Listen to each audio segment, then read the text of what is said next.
皆さん、また来てくださってありがとうございます。こちらはマンハッタンニューヨーク土曜日の夜です。ということでね、ずっとまたあげてなかったんですけど、まあね、なんとかね、トランプさんを嫌いになりたくないと思いつつ、どんどん嫌いになりつつあるんですね、今。もうね、本当にね、ひどいんですよ。トランプさんの、ちょっと悪いところが見えかけた時に、透明性がなくなってくるとか、作り話をするとかっていう、左がやっていたようなことをトランプさんもしだしたっていうことで、あれ、ちょっと違うんじゃないそこは、と思い始めたら、ちょっとね、実はね、7月のレーバー雇用が思うように上がらなかったんですね。で、そういうこともあると思うんですよ。ところがね、その数字を気に入らなかったのか、トランプさんがその人をクビにしたんですよ。だから、他の理由があったんじゃないかっていうのもあるんですけど、だったら、先月までの私がもうすごい勝ちまくってますみたいな、その数字が出た時、その時は採用しておいて、今悪い数字が出たらクビにするっていうのはやっぱりちょっとフェアじゃないんじゃないかなと私は思っておりまして、ガザのケースももうめちゃくちゃなんですね。これだけ情報が出てるのに、ネタニヤフを持ち上げまくっているんですよ。だから、言いなりなんですね、ネタニヤフの。だから、戦争やらせないんじゃなかったの？ガツンと言ってやらないのかよっていう、やっぱり感じだと思うんですよ。エプステインの件もそうなんですけど、もうね、マクスウェルをちょっと豪華なところに移して、恩赦する気満々ひょっとしてっていう感じで、それも拍車をかけてるという感じですね。ということで、見てください。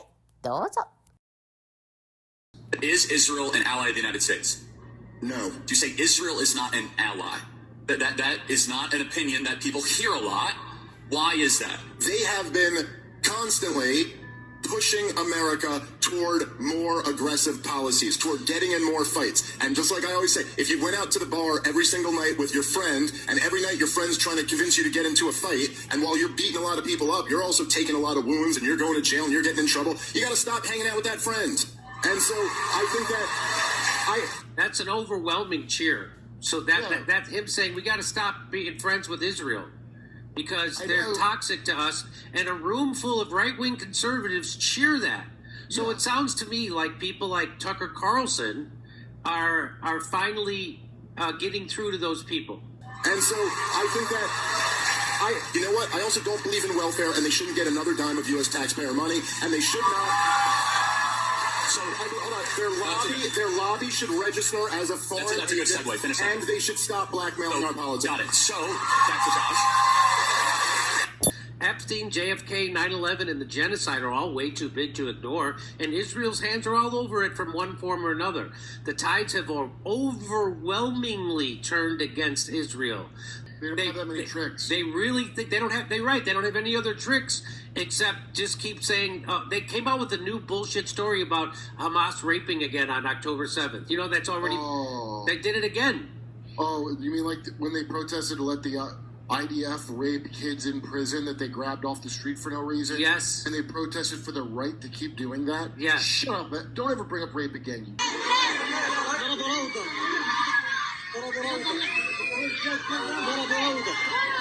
I can't watch it. I can't either. Yeah, I don't want to see that either.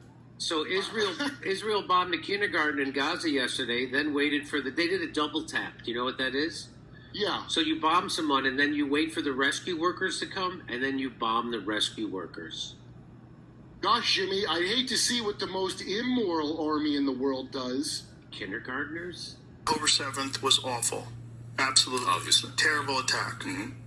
But also, what they've done to Gaza is insane. It's insane. And if you can't see that, if you can't say that, and your response is, Israel has the right to defend itself. Like, what are you talking about? Against what? Children? Right. Against women and children that are getting blown apart? Against aid workers that are getting killed? It's insane. And no one wants to talk about it. And if you do talk about it, you're anti-Semitic, which is so strange. Like, I don't know how they wrangled that. Joe Rogan has consistently been Accurate, correct, and pretty critical of the Israeli government anytime he covers the ongoing, war in the past between the Israelis and Palestinians. And in this case, as you heard him say, he's been pretty critical of the genocide taking place in Gaza.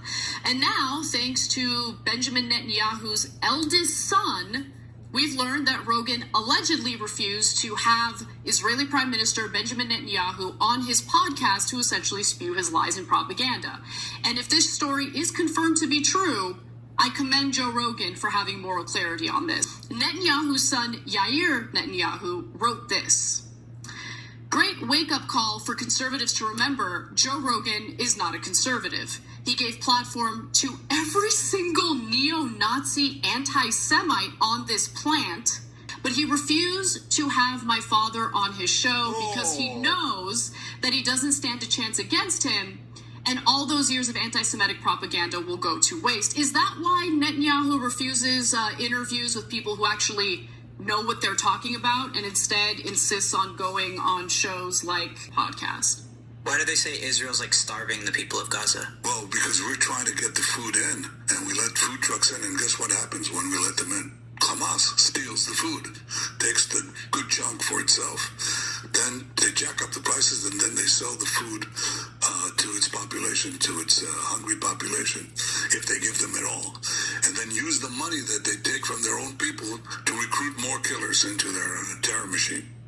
In a piece published over the weekend by the New York Times titled "No Proof Hamas Routinely Stole UN Aid," Israeli military officials say, you literally have Israeli military officials admitting that the UN distribution of humanitarian aid was not stolen by Hamas. There was no evidence of that. It's a completely made-up story to justify the intentional starvation of the Palestinian people. James. It's insane to suggest that Israel has accidentally killed 17,000 children. Anyone who says that should be laughed off television, whether they're a professor of law or not. 17,000 people were not killed accidentally. The children who were killed in a waterline were not killed accidentally. The children lining up 9 who were killed last Thursday for nutritional supplements, as UNICEF says, outrageously for UNICEF aid, were not killed accidentally. Children who were shot in the head by snipers were not killed accidentally. I have friends of mine, doctors, who have gone out to Gaza and have come back and said, we saw kids were brought to hospital with sniper shots, bullets to the head, to the chest. Multiple American doctors have said that. Farouz Sidwa, Mark Perlmutter, Irfan Galaria. Go Google it. People don't believe me. So it's nonsense. Israel is killing kids deliberately, has done so for the last 21, 22, whatever so months. You can't push this bullshit line anymore about people were hiding under hospitals.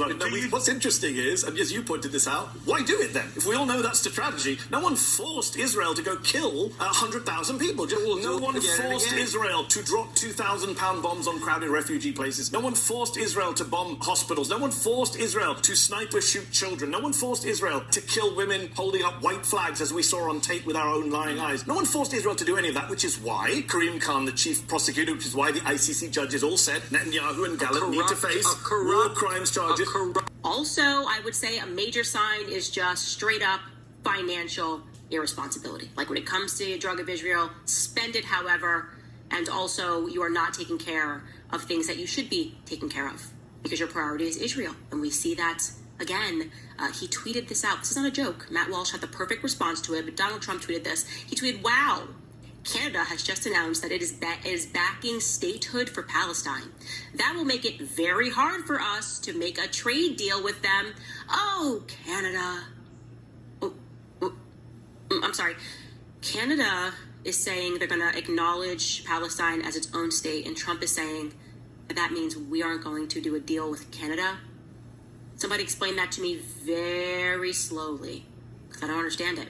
And neither did Matt Walsh. Matt Walsh had a perfect response. He said this is ridiculous. If a trade deal with Canada is beneficial to the American people, then it should go forward regardless of Canada's stance on Palestine. The benefit of the American people should be the guiding principle here. That's what I thought was happening. Like when we elect a president and we go to vote, and I thought when they go into the White House, they're supposed to represent our best interests. And I don't see how Canada acknowledging Palestine as its own nation would be harmful to American interests. In fact, quite the opposite. I think we shouldn't be punishing Canada. Maybe we should be punishing Israel for committing an open genocide, for starving people. You, in this moment, have retired Green Beret and the former lieutenant colonel, I actually think he's still a lieutenant colonel of the Army, Tony Aguilar. He sat down with Tucker Carlson And he is describing, he actually went over to Gaza, right? He went over to Gaza and was assisting Israel. And here is what he is now describing to the American people that he saw. Take a listen. I witnessed Palestinian parents, mothers and fathers, carrying their dead children in their arms, skeletons. I witnessed that. I've witnessed people that have come onto the sites that you can see that they are just completely emaciated and starving. That's not fake. If the deniers want to think that we got Stanley Kubrick to go into Gaza and take a bunch of crisis actors and shoot a film on to fake this starvation, but it's real, and people are dying at this point right now because we, the United States, the Gaza Humanitarian Fund, put up our hand and said we'll do it. The starvation at this point has gotten worse than it was before because the Gaza Humanitarian Foundation's process is leading to that starvation because it's not delivering enough aid, not even nearly enough, not even nearly to be a fraction of enough. And Trump apparently doesn't care. He is like, I am decisively so high on Israel that I'm going to keep letting that happen, and I'm going to start to punish people who are having a humane response to that condition because my job here is not to care about the American people. I will refuse trade deals. No matter what, I've got to let Israel commit this genocide in open daylight. And that's what's happening. Can you not blame Americans for being frustrated? When America is spending billions of dollars to fight wars for other countries that have free healthcare and free college.